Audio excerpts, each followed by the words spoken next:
You've come so far and we have so little to go now. We've gotten our model done, so this is the design piece for everybody to understand. Now, this is what the engineer's actually doing and figuring out for their puzzle. Now we have to get it to the point where somebody else can make it. So we're going to go into drawings. So this is Fusion 360 drawings. So we're going to go to design and we're going to go down to drawing. And I'm going to go from design. Contents, full assembly, that's fine. We're going to create a new drawing. Template is from scratch, because I could go visible only or select, but I want to do a full assembly right now. Standard ASME. Units is inches. And then the sheet size is A size paper, 11 by 8.5.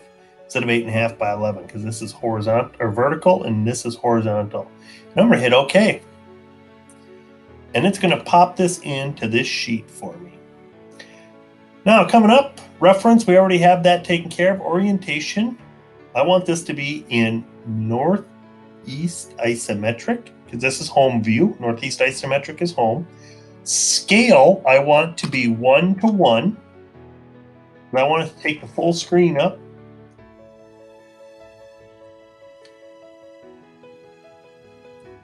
And I'm going to go to shaded and hit OK. So it's going to come up and it's going to give me the full piece here. If I look over here, what happens? I got sheet 1. I can name this sheet if I want to. And right here, I can control which pieces and parts are going to be in this sheet. But right now, I want the full assembly in there. So it says puzzle block, title, puzzle, assembly. Perfect. Your name should be there because it's pulling in that information. The date is there, scale, weight, all that is all there. Now we're going to add a sheet. Second sheet that it told me to do. First sheet it said I had to have the full assembly done, or the full puzzle done. Second sheet I have to do, I'm going to come on over here. I'm going to go up to the top. Right up here we have all the different drawing views that we can work with. Right here's how we can modify that stuff. Right here is working with geometry, adding a sketch. This is doing dimensions. We'll be working with those later. Notes, holes and threads call out, and feature control, datum symbols, all that kind of stuff. So we're starting out with the base view. Instead of my reference create new, I'm going to go representation is exploded view. We had this exploded view already once. We already made it. So I'm going to click and put that in place. I'm going to make it shaded again. This one we're going to have to keep 2:1, because if I try to go 1:1, it makes it a little bit too big.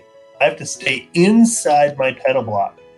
So 2:1 is right there. I could go 1:1, 2:1, 4:1, 1:8, 1:16. So we want to go on doubles if we're working on English measurements or inches. And we want to go like 1:5 if we're going to metric, or 1:10 if we're going to metric. And we're going to hit OK, because I like what that's looking like. This here actually adds background dotted lines or hidden lines. We don't want to do that. We're going to hit OK. There's my assembly. Last thing I have to do is come into here. Come into my title block. I'm going to double click on my word on my title block. And title 2 is going to be exploded view.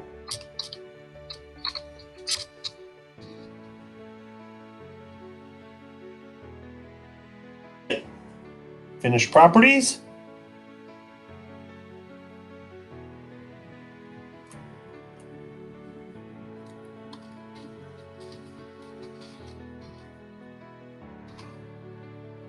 Enter. Enter again to finish properties, and there it is. Exploded view. Next, we're going to start coming in and bringing in our pieces. So I'm going to hit quick add. I'm going to add my puzzle piece again. Now it's going to be kind of weird, but I am going to add the full puzzle piece, and I'm going to go visible and hidden edges, and I'm going to go 1:1.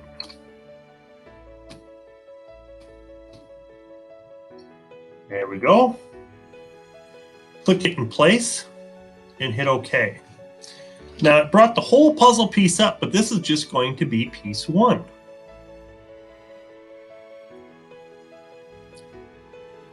So if I come over here in my browser and I look, I have piece 5 I can get rid of, piece 2,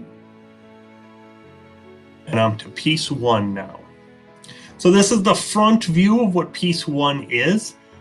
I got some hidden lines on there, and let's see if I can change this. If I can go to right,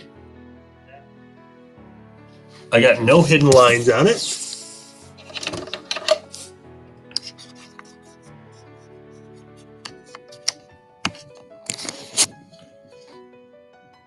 And I could go through these. Right doesn't have any hidden lines either. But front, top doesn't have any hidden lines, but the best one that looks here is probably right. Because I can kind of see what's going on. And hit close. Now I like that one. Now I'm going to go projected view. Click here. It's going to put the right side on. It's going to put the top on. And it's going to put an isometric up in the corner over here. And hit the green check. And I'm all done there. What I do like to do is go into this isometric view though, and just go to shaded view and hit close. So it kind of gives you the idea. You can see it in 3D better now.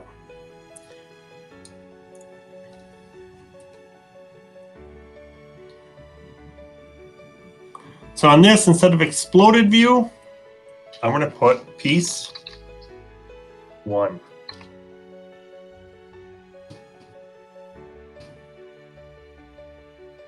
This one's exploded. This one's piece 1. I'm going to continue doing this until I have 2, 3, 4, 5, and 6, or 2, 3, 4, and 5 on here. And then I'll have my 7 pages ready to go. So you can go ahead and set up your pages just like I am.